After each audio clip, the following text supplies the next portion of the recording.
Assalamualaikum warahmatullahi wabarakatuh. Allahumma sholli ala Sayyidina Muhammad wa ala ali Sayyidina Muhammad. Pemirsa yang dirahmati Allah, marilah kita simak ceramah dari Kiai Haji Abdullah Gimnastiar dengan tema agar ujian hidup terasa ringan.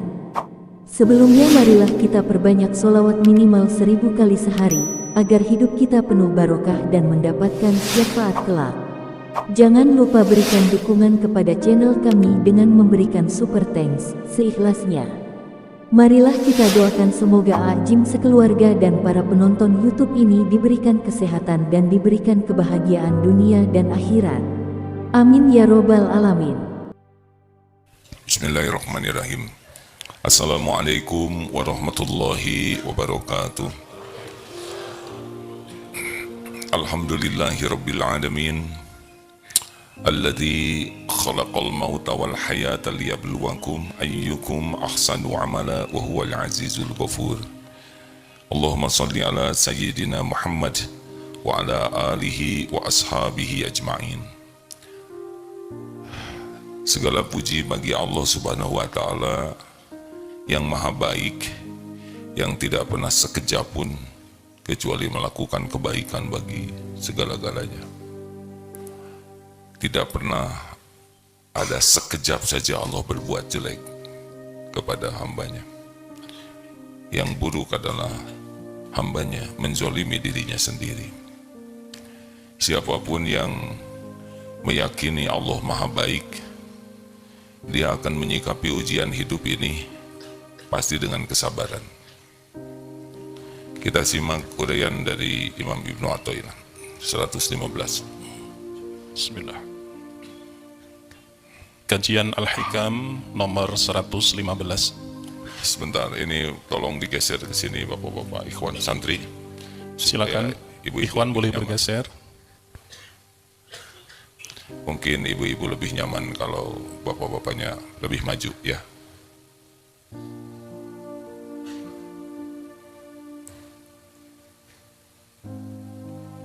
Terima kasih. Bismillahirrahmanirrahim.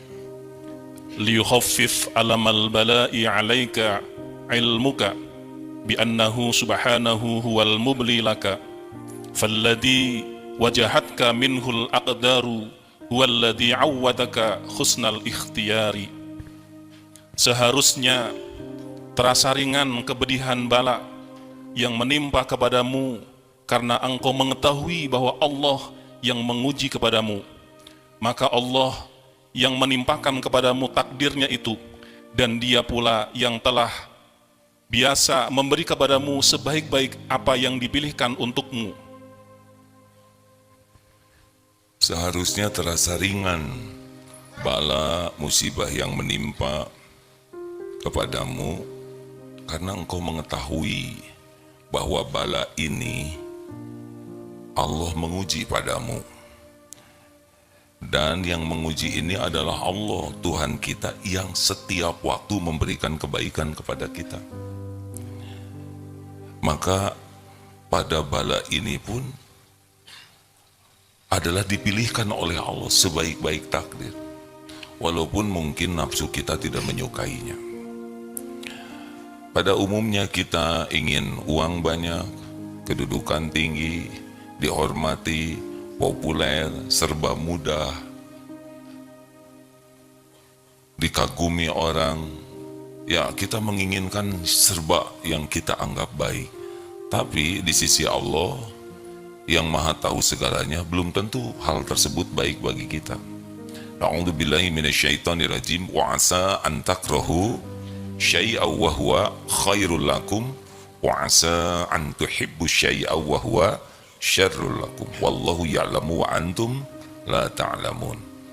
Boleh jadi engkau menyukai sesuatu padahal itu buruk menurut Allah bagimu, dan boleh jadi engkau tidak menyukai padahal baik menurut Allah. Allah maha tahu, kalian tidak tahu. Makanya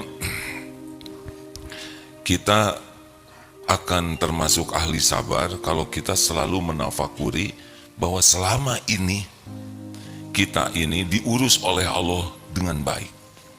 Tidak ada perbuatan Allah yang buruk untuk kita. Tidak ada. Sekejap saja tidak ada. Jadi kalaupun Allah memberikan ujian kepada kita, pasti ini pun baik. Nah, keyakinan ini membuat kita lebih ringan menghadapi hidup ini. Karena beratnya ujian itu kalau kita tidak ridho, tidak mau menerima. Kenapa kita tidak menerima? Karena menganggap ini tidak cocok dan buruk menurut kita.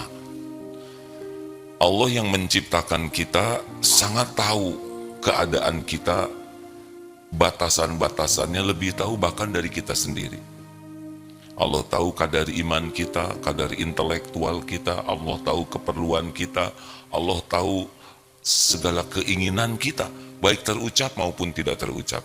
Allah tahu apa yang dipikirkan oleh kita, Allah tahu apa yang terlintas di hati kita, dan Allah sangat tahu apa yang membahayakan kita. Apa yang baik untuk kita, Allah Maha tahu. Wallahu ya'lamu wa antum la ta'lamun. Allah Maha tahu, kalian tidak tahu. Kita menganggap baik itu biasanya sesuai dengan nafsu kita. Kita merasa banyak uang itu baik. Kita merasa kalau dipuji-puji orang itu sukses. Kalau karir melesat itu dianggap sukses. Padahal di sana peluang ujub, peluang sombong, peluang dengki kepada yang lain. Maka bagi kita tidak ribet dalam hidup ini. Kita tidak usah mengasosiasikan kesuksesan dengan casing duniawi. Sukses bagi kita adalah inna akramakum indallahi atqakum.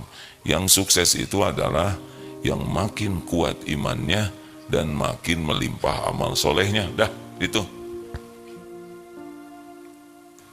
Rezeki bereslah, tidak akan kemana-mana, tidak akan ketukar.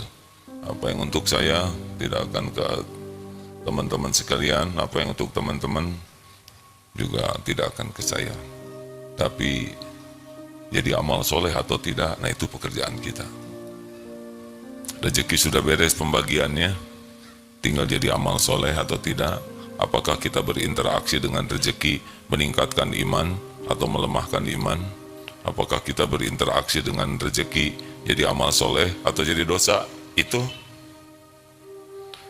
jadi lebih simpel otak ini, ya.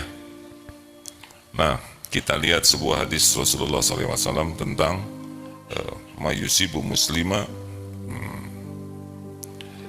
tentang musibah. Ada, sebentar hadirin, tidaklah menimpa kepada seorang muslim min nasabin, capek, kita maunya mah seger terus ya, fit, nggak ada capeknya. Kita maunya sebentar saya carikan dalilnya, ya maaf. Kita maunya tidak ada capeknya, dan capek menganggap sesuatu beban, padahal capek itu bagian dari nikmat.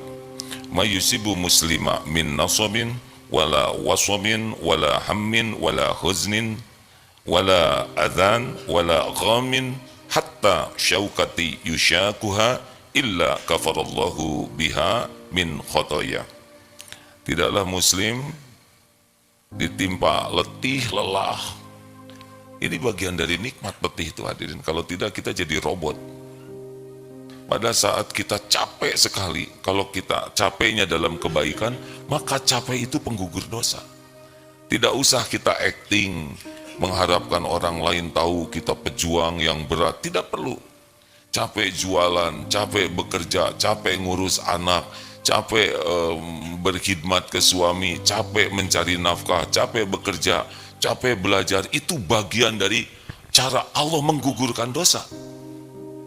Kan dalilnya seperti itu. Mayusibu muslimah, tidaklah menimpa seorang muslim min nasobin, capek, wala wasobin, sakit, berbagai penyakit yang terus menerus terus menimpa, wala hammin, cemas kalau dengan yang belum terjadi, wala husnin, sedih, pilu dengan yang sudah terjadi, wala azan, gangguan-gangguan yang menyakitkan, perasaan dihina, difitnah, dikucilkan, dipermalukan, dibuli, wala ghamin, kesusahan-kesusahan, hatta syaukati yusyakuha, hingga tertusuk duri sekalipun, illa kafarallahu biha, kecuali dengannya Allah menghapuskan khotoyah, kesalahan-kesalahannya.